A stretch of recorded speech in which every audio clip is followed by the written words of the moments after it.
cubanos fossem tão bons assim, Dilma e Lula teriam aqui no Planalto para atendê-los cubanos e não brasileiros. Se o que o presidente falou foi sério, ele carece de lógica. E se o que ele falou foi piada, carece de graça. Né?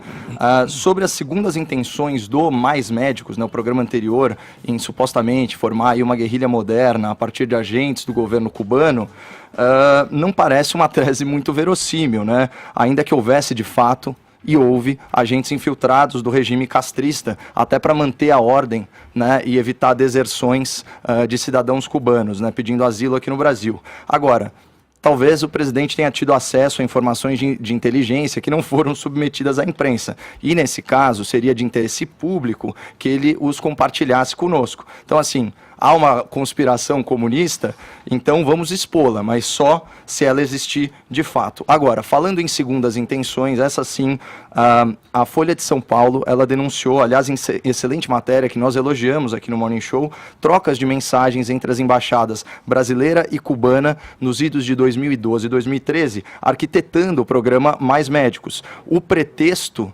social para a implementação do Mais Médicos foi justamente as jornadas de junho. Foi uma das respostas do governo Dilma Rousseff às manifestações populares. Mas o objetivo real, como dá a entender por essas mensagens oficiais tratadas entre o governo, era um projeto de transferência de renda para a ditadura cubana, do Brasil para Cuba. Mais de 7 bilhões de reais. Isso fica claro na contratação de uma organização internacional para intermediar o pagamento e assim dar um bypass, ou seja, você superar a necessidade de aprovação legislativa.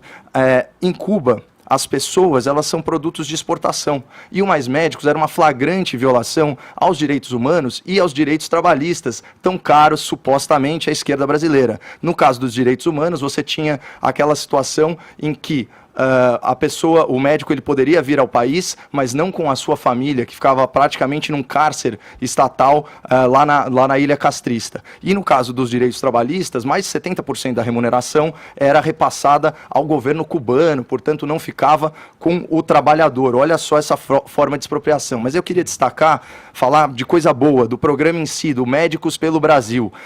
Como o Vini bem trouxe, são 18 mil vagas e ele chamou bem a atenção para essas 3 mil vagas em municípios de difícil acesso, tal do Brasil profundo, Brasil remoto. Isso não só valoriza a profissão do médico, a nobre profissão do médico, como o estimula financeiramente. A remuneração, né, ao contrário de uma utopia socialista, ela não fica nivelada pela base, que aliás é alta, é de 12 mil reais. O esforço do profissional em trabalhar num local remoto e de se qualificar, especialmente se qualificar como médico da família, né, ele é remunerado.